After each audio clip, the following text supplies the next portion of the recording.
વડોદરા શહેરના અટલાદરા વિસ્તારમાં આવેલી બીએપીએસ સ્વામિનારાયણ સંસ્થાના આધ્યાત્મિક વડા મહંત સ્વામી મહારાજની 92મી જન્મજયંતિનો ભવ્ય મહોત્સવ યોજાયો હતો। વડોદરા શહેરના અટલાદરા વિસ્તારમાં આવેલી બીએપીએસ સ્વામિનારાયણ સંસ્થાના આધ્યાત્મિક વડા મહંત સ્વામી મહારાજની 92મી જન્મજયંતિનો ભવ્ય મહોત્સવ વડોદરાના આંગણે અદ્ભુત ઉત્સાહ સાથે ઉજવવામાં આવ્યો। આ ઐતિહાસિક પ્રસંગે દેશ વિદેશથી આશરે 2 લાખ હરિભક્તો ઉમટી પડ્યા, જેમાં 14 દેશોમાંથી 13,000થી વધુ એનઆરઆઈ હરિભક્તોએ ભાગ લીધો હતો। મહોત્સવ દરમિયાન મહંત સ્વામી મહારાજને પ્રથમ વખત 2 ગિનિસ વર્લ્ડ રેકોર્ડ આપી વિશેષ સન્માન કરવામાં આવ્યું।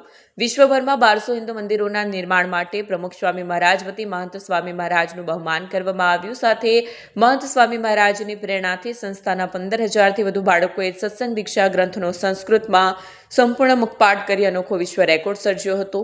આ મહોત્સવમાં ઇંગ્લેન્ડના અધિકારીઓ ખાસ ઉપસ્થિત રહ્યા અને સ્વામીજીનું સન્માન કર્યું। આ ઉપરાંત લોકપ્રિય ટીવી શ્રેણી તારક મહેતા કા ઉલ્ટા ચશ્માના અભિનેતા દિલીપ જોશી, જેઠાલાલ પણ કાર્યક્રમમાં હાજર રહ્યા હતા।